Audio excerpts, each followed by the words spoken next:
যখন অপ্রয়োজনীয় কোনো মজলিসে বসে যাবেন তখন কি করবেন? বন্ধুরা আপনারা ধরে বসায় দিচ্ছে, না পারতেছেন বসতে, না পারতেছেন উঠতে, যাকে বলা হয় চিপা। বৈশা থাকলে হেদের গিবত শুনতে হয়। আবার যদি উঠে যান এরা বলবে দেমাগ দেখায়, তখন আপনি কি করবেন? তখন এমন করবেন, আমার দিকে তাকান, হা করে থাকবেন এইভাবে। হা করেন সবাই। এবার হা করার পরে আমার সাথে 2 বার জিকির করেন, লা ইলাহা ইল্লাল্লাহ, লা ইলাহা ইল্লাল্লাহ। এবার আপনারা জিকিরটা করার সময় 2 আঙ্গুল ঠোঁটে লাগান, এইভাবে আমার মতো, দেখেন ঠোঁট লাগে কিনা। লা ইলাহা ইল্লাল্লাহ। ঠোঁট লাগে? ঠোঁট লাগে? এবার তাকান, দেখেন মানুষ গীবত করতেছে, আপনি ওখানে বসা, উঠতে পারতেছেন না, বসতে পারতেছেন না, তখন এমনি থাকবেন।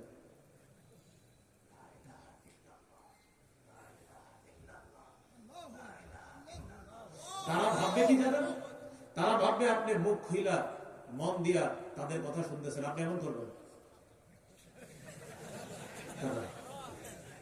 হেরা ভাববে আপনি তাদের কথা মন দিয়ে শুনতেছেন, আসলে তো ঠোঁট লাগানো ছাড়া লা ইলাহা ইল্লাল্লাহ জিকির করতেছেন।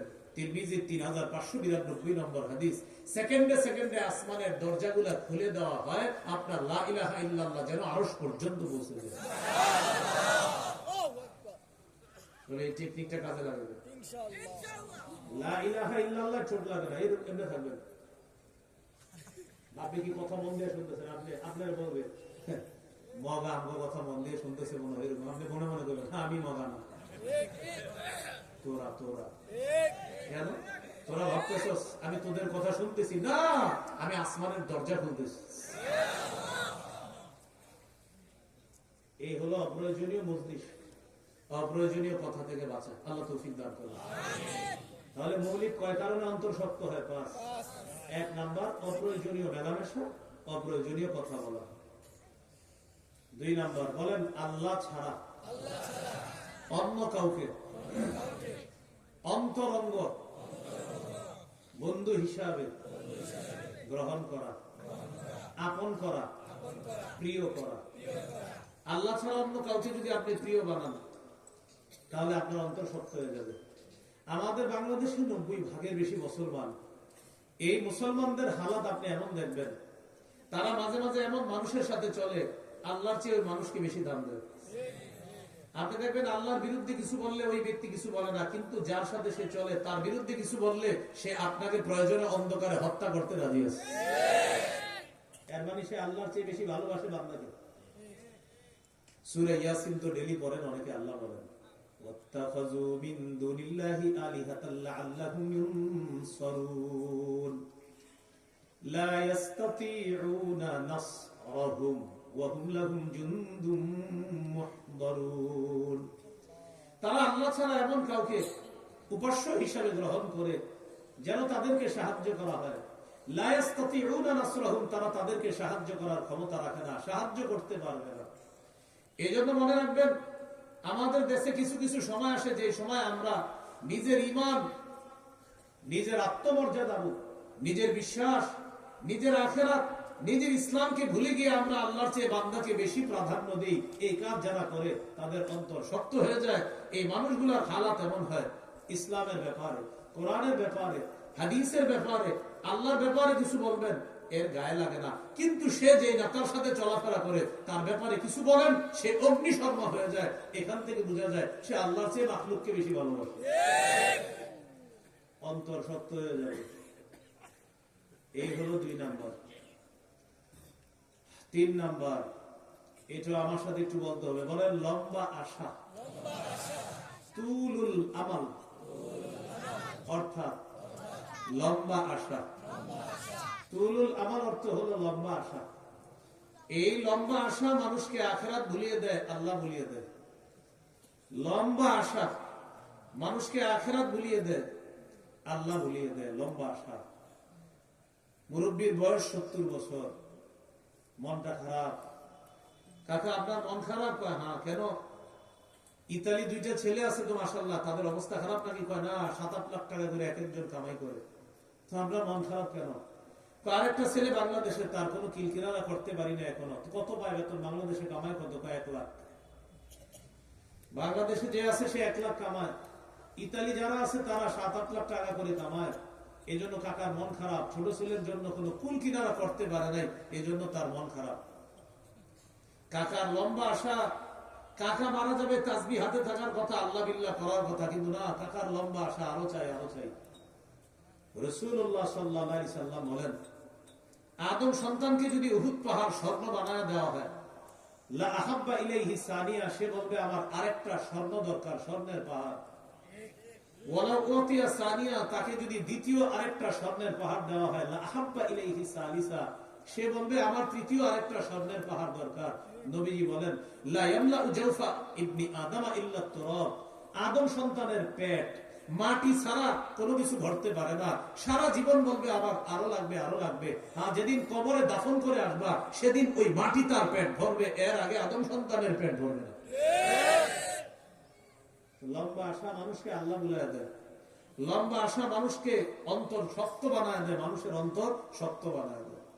সূরা হিজরের 3 নম্বর আয়াতে আছে, যারহুম ইয়াকুলু ওয়া ইয়াতামাত্তাউ ওয়া ইলহিহিমুল আমালু ফাসাউফা ইয়ালামুন, তাদেরকে ছেড়ে দেন, তারা খাইতে থাকুক, তারা উপভোগ করতে থাকুক, মহাচ্ছন্ন তাদেরকে, ওয়া ইলহিহিমুল আমাল, লম্বা আশা তাদেরকে মহাচ্ছন্ন করে রাখুক, ফাসাউফা ইয়ালামুন, অচিরেই তারা জানতে পারবে। তাদেরকে ছেড়ে দাও, তারা খাইতে থাকুক, তারা উপভোগ করতে থাকুক, লম্বা আশা তাদেরকে মহাচ্ছন্ন করে রাখো, অচিরেই তারা জানতে পারবে, অচিরেই তারা বুঝতে পারবে। হাদিসের বর্ণনা, রাসূলুল্লাহ সাল্লাল্লাহু আলাইহি সাল্লাম বলেন, ইন্না আখওয়াফা মা আখাফু আলাইকুম ইসনাতান, তোমাদের ব্যাপারে আমি 2টা জিনিসের ভয় পাই। 1 নাম্বার ইত্তিবাউল হাওয়া, নফসের অনুসরণ করা। 2 নাম্বার তুলুল আমাল, লম্বা আশা। নবীজি বলেন, আমি তোমাদের ব্যাপারে 2টা জিনিস বেশি ভয় পাই। 1 নাম্বার ইত্তিবাউল হাওয়া, লম্বা আশা। 2 নাম্বার তুলুল আমাল। 1 নাম্বার নফসের অনুসরণ করা, 2 নাম্বার লম্বা আশা। ফাআম্মা ইত্তিবাউল হাওয়া ফায়াসুদ্দু আনিল হক, নফসের অনুসরণ করা মানুষকে সত্য থেকে দূরে সরায় দেয়। ওয়া আম্মা তুলুল আমাল, লম্বা আশা, ফায়ুনসিল আখিরা, আখিরাত ভুলায়া দেয়। নফসের অনুসরণ মানুষকে সত্য থেকে দূরে সরায় দেয়, লম্বা আশা মানুষকে আখিরাত ভুলায়া দেয়। তাহলে লম্বা আশা আখিরাত ভুলায়া দেয়, আর নফসের অনুসরণ মানুষকে সত্য থেকে বিমুখ করে দেয়, সত্য থেকে দূরে সরায় দেয়। আল্লাহ আমাদেরকে নফসের অনুসরণ করা এবং লম্বা আশা, যে আশা মানুষের অন্তর শক্ত করে দেয়, এই জাতীয় আশা থেকে আল্লাহ আমাদেরকে হেফাজত করেন।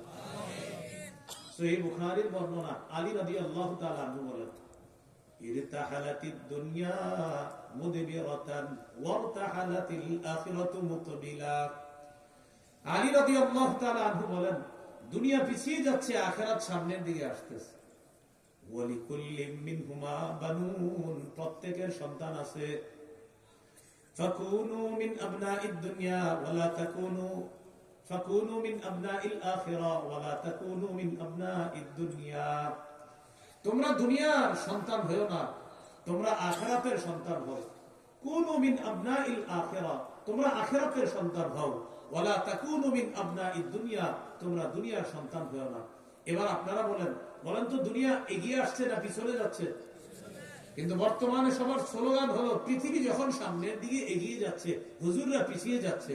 হাদিসে হযরত আলী বলেন, না না, দুনিয়া পিছিয়ে যাচ্ছে, আখিরাত এগিয়ে আসতেছে। তাই নামাজ, রোজা, হজ, যাকাত, যারা আল্লাহর সাথে বেশি সম্পৃক্ত, তারাই এগিয়ে যাচ্ছে।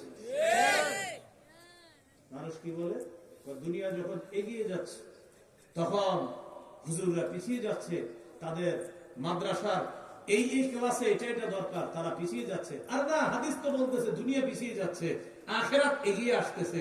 দুনিয়া যে কোনো সময় শেষ, স্থায়ী আখিরাত এগিয়ে আসতেছে। হযরতে আলী বলেন, তোমরা আখিরাতের সন্তান হও, তোমরা দুনিয়ার সন্তান হও। অন্তর নষ্ট হওয়ার 3 নাম্বার কারণ গেল লম্বা আশা, অন্তরকে নষ্ট করে দেয়, শক্ত করে দেয়। 4 নাম্বার, আমার সাথে বলেন, অতিরিক্ত খাওয়া। অন্তর শক্ত করে দেয়। বলেন কি অন্তর শক্ত করে দেয়? প্রচুর পরিমাণ যদি খান, এই খাওয়া আপনার অন্তরকে নষ্ট করে দিবে। কিছু মানুষ আছে আপনার এত পরিমাণ খাইতে পারে, শুধু খাইতেই থাকে, আরো দরকার আরো দরকার, খাইতে খাইতে গলার এখানে আসার পর একটা ঢেকুর দেয়, পুরো একটা ঢেকুর দেয়। এইভাবে আপনার খাইতে দেয়। ভালো করে শোনেন, যেটা আপনারা কল্পনা আনেন না যে হুজুর এই জাতীয় হাদিসও আছে যারা বেশি খান। পরিমিত খাওয়া ঠিক আছে, কিন্তু অতিরিক্ত খাওয়া ঠিক না। পরিমিত খাওয়া ঠিক, কিন্তু অতিরিক্ত খাওয়া ঠিক না। অনেক সময় আপনারা মেহমানদারি করতে গিয়ে এমন করেন, 40-42টা আইটেম করে। কয়জন মেহমান? 2 জন। এতগুলো আইটেম করছেন 2 জনের জন্য, আবার কয় সবগুলা থেকে কিন্তু আপনার খেতে হবে। তো আপনি এতগুলো আইটেম করছেন, এত আইটেম করছেন আপনি মাত্র 2-3 জনের জন্য, এরা খাবে কিভাবে? না না, আপনি কিন্তু খেতেই হবে। এরকম বলে আপনার রাসূলুল্লাহ সাল্লাল্লাহু আলাইহি সাল্লাম বলেন, মা মালা আদামিয়ুন বিআআন শাররান মিন বাতনিন। আদম সন্তান জীবনে যত পাত্র পূর্ণ করে, এর মধ্যে সবচেয়ে খারাপ পূর্ণ হলো তার পেট নামক পাত্রকে পূর্ণ করা।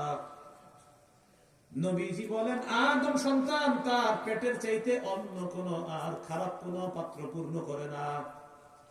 আদম সন্তান দুনিয়াতে যত পাত্র পূর্ণ করে, এর মধ্যে সবচেয়ে খারাপ পূর্ণতা হলো পেটকে পূর্ণ করা। বলেন সবাই, কি কে পূর্ণ করা? তাহলে আমরা যখন মাঝে মাঝে বলি পেট ভরে খাইয়েন, কথাটাই ঠিক না। বলি খান খান, পেট ভরে খান, পেট বইরা খানটাই তো ঠিক না। নবীজি বলেন, আদম সন্তান যত পাত্র পূর্ণ করে, এর মধ্যে সবচেয়ে নিকৃষ্ট পাত্র হলো পেট পূর্ণ করা। এই পেটের চাইতে নিকৃষ্ট আর কোনো কিছু আদম সন্তান পূর্ণ করে না। খাইতে খাইতে আপনার এত পরিমাণ খায়, খাওয়ার পর উঠতে পারে না, শুয়ে থাকে, নিঃশ্বাস ছাড়তে থাকে। মুয়াজ্জিন আল্লাহু আকবার কয়, বিবি বলে নামাজ যাবেন না? কেন? ওই যে উঠতে পারে না, ওই যে বেশি খাইছেন, অন্তর শক্ত হয়ে গেছে। এখন আল্লাহর নাম শোনার পরে আপনার মসজিদে যেতে মন চাইতেছে না, কারণ খাইছেন বেশি, অন্তর শক্ত।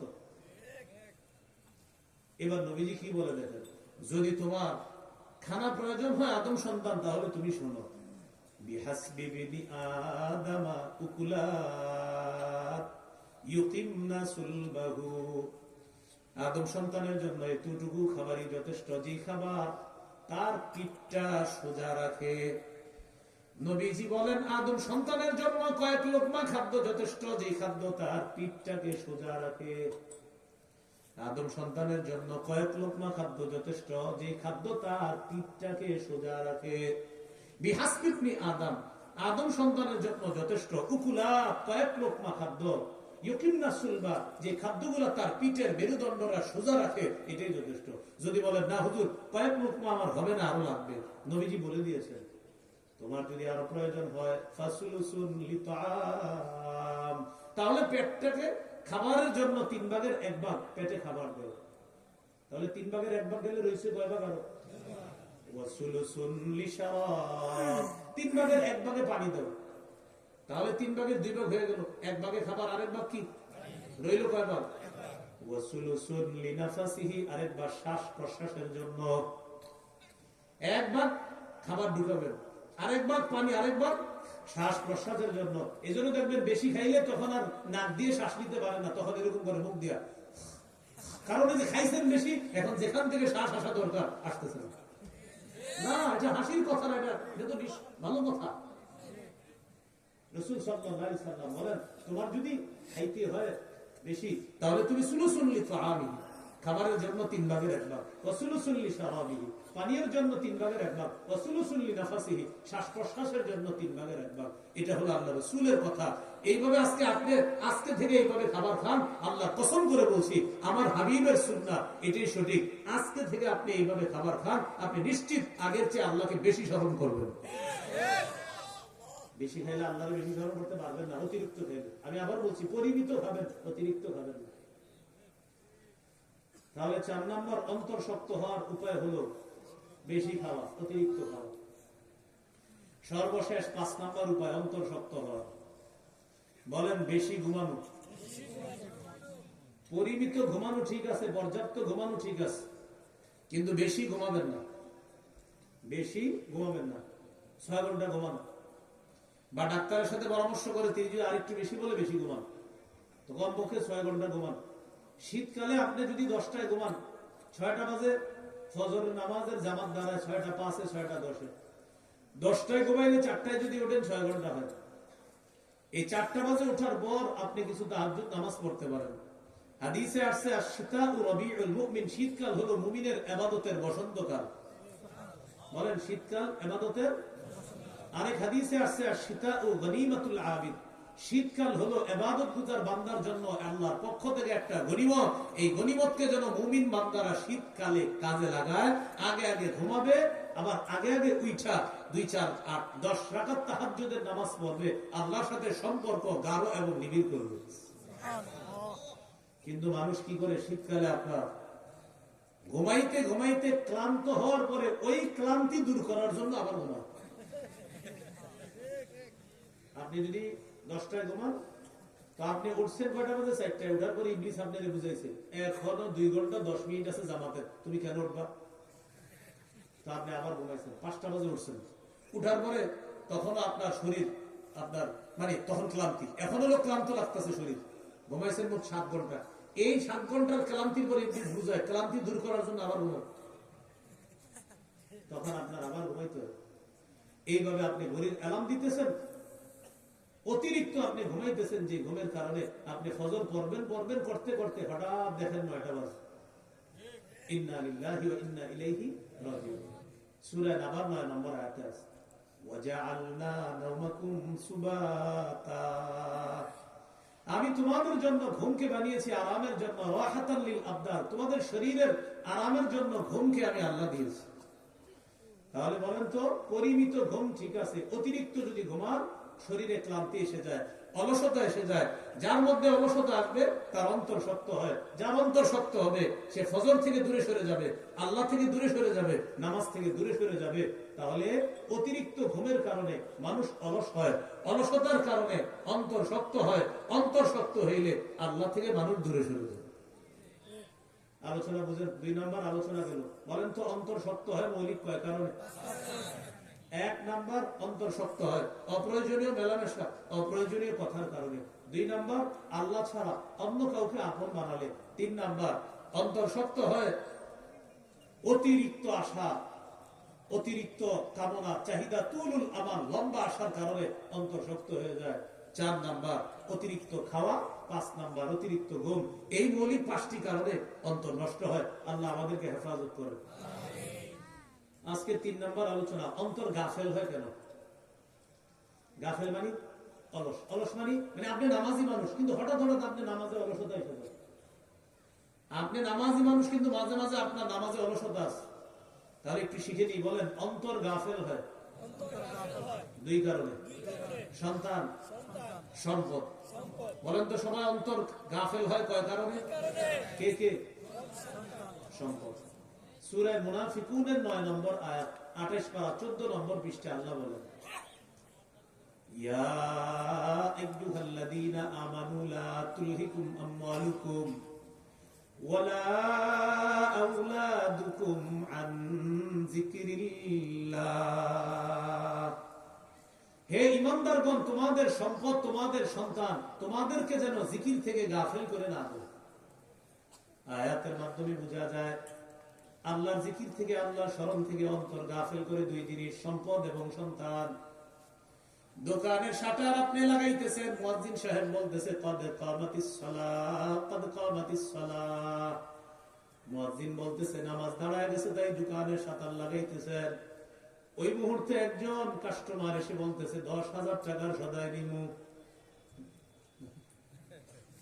মুয়াজ্জিন বলে কদ কামাতিস সালাহ, আসো। কাস্টমার এসে বলে 10,000, নামাজ 10,000, টেনশনে পড়ে গেছে, নামাজ 10,000, নামাজ 10,000। 16 পারা 20 নম্বর পৃষ্ঠায় আল্লাহ বলেন ওয়ামুর আহলাকা বিসসালাহ, নবী পরিবারকে নামাজের হুকুম করেন, ওয়াসতাবির আলাইহা, আপনি নিজেও নামাজের উপর অচল থাকেন, নিজেও মজবুতির সাথে নামাজ পড়েন। সাথে সাথে আল্লাহ বলতেছে, এই কথাটা একটু বুঝেন আপনারা, লা নাসআলুকা রিজকা, আমি আপনার কাছে রিজিক চাই না। নাহনু নারযুকুকা, আমি আল্লাহ আপনাকে রিজিক দেই। সুবহানাল্লাহ, সুবহানাল্লাহ তো বলছেন, বুঝে বলেননি, এবার আমি বুঝিয়ে দিই। নামাজের আলোচনার পরে আল্লাহ রিজিকের আলোচনা করছে। সবাই বলে নামাজের আলোচনার সাথে কিসের আলোচনা? কেন? রিজিক কার? রিজিক কার? নামাজও কার?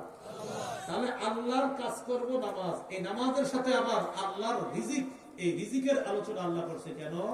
যে আমার দেয়া রিজিক তালাশ করতে গিয়ে মাঝে মাঝে তুমি নামাজের সময় এমন হতে পারে একদিকে রিজিক আর একদিকে নামাজ, একদিকে রিজিক আর একদিকে নামাজ, একদিকে রিজিক আর একদিকে নামাজ। নবী, আমি আপনার কাছে রিজিক চাই না, আমি আপনাকে রিজিক দেই। এই আয়াতের মাধ্যমে বোঝা যায় শাটার লাগাইতেছেন, লাগাইয়া দেন, নামাজে যান, আল্লাহ আপনার কাছ থেকে রিজিক চায় না, আল্লাহ আপনাকে রিজিক দেয়। এই 10,000-এর ঘাটতি অবশ্যই আল্লাহ পূরণ করবেন। এই হলো আপনার অন্তর গাফেল হওয়ার 1 নম্বর কারণ, সম্পদ। ওই যে শাটার লাগাইতেছেন, এখন সম্পদ আপনাকে বলতেছে এই 10, সম্পদ আপনাকে জিকির থেকে গাফেল করে। আল্লাহ আমাদের সকলকে হালাল ভাবে, বৈধ ভাবে সম্পদ উপার্জন করার ক্ষেত্রে যেন আল্লাহকে সামনে রেখে এরপর দুনিয়ার সম্পদ উপার্জন করি, আল্লাহ তৌফিক দান করুন। এবার আসুন 2 নম্বর কি কারণে জানি অন্তর গাফেল হয়? সন্তান। সারাদিন সন্তানরা কান্না করে না, যেই মাত্র জোহরের সময় মসজিদে রওনা করবে ওই মুহূর্তে চিল্লায় ওঠে, চিপস খামু, মজা খামু, আমার গাড়ি লাগবে, আমার হেলিকপ্টার লাগবে। কেন তুই সারাদিন কইছিলি? ইবলিস এসে খোঁচাইছে তোর বাপের কাছে চিপস কর। সারাদিন আপনাকে কিছু বলে না, এই টাইমে এসে নামাজের সময় আপনার সন্তান আপনারা এত কিছু বলতেছে। এই জন্য আপনারা একটা বুদ্ধি করবেন, সন্তানের বয়স যখন 2.5-3 বছর মোটামুটি কথা বলতে পারে, তখনই কিন্তু দেখবেন ও সারাদিন জ্বালাইতেছে না, নামাজের আগে আপনাকে জ্বালাবে। বিবিরে বলবেন ক্যাম্পাস করায় দাও। কেন? এটারে কান্দে করে মসজিদে নিয়ে যাবেন, এটারে মসজিদে নিয়ে বসায় রাখবেন। হ্যাঁ, আমি এই কাজ করছি। আমি সারাদিন কান্না করে না, আমার বড় মেয়েটা মাশাআল্লাহ জোর ছিল, কান্না করে না। নামাজে যাওয়ার সময় যত সব আবদার মনে করে, আমি কই দাঁড়াই প্লিজ, তোরে বুঝাবো আমি। প্যাম্পাস পরায়, যেহেতু মসজিদ অঘটন যেন না ঘটে, মসজিদে বসে রাখবো। এগুলো বিয়ের পরে হলো ছেলে। এটাও আপনার যখন মোটামুটি কথা বলতে শিখছে, এই নামাজের সময় এসে ডিস্টার্ব করে। আমি তো প্যাম্পাসের কাজ প্যাম্পাস পরায় মসজিদে নিয়ে পাশে বসায় রাখছি, মাশাআল্লাহ কানে কানে বলি নামাজের পরে সব কিনা দিব, সুন্দর বসে থাকতেছে। ইবলিসকে বললাম চান্দু তোকা দিতে পারবো না। আল্লাহ তো বলেই দিছে তোমার সন্তান জিকির থেকে তোমাকে গাফেল করে। যদিও জিনিসটা আমাদের হাসির মতো লাগতেছে, কিন্তু আপনি দেখবেন সারাদিন কান্না করে না, যে নামাজে যাবেন ওর যত সব আবদার মনে পড়ে। এই জন্য আয়াতটা বুঝেন, আল্লাহ বলেন লা তুলহিকুম, তোমাদেরকে যেন বিমুখ করে না দেন, গাফেল করে না দেন, আন যিকরিল্লাহ, আল্লাহর জিকির থেকে। আমওয়ালুকুম ওয়া আওলাদুকুম, তোমাদের সম্পদ, তোমাদের সন্তান যেন তোমাদেরকে গাফেল করে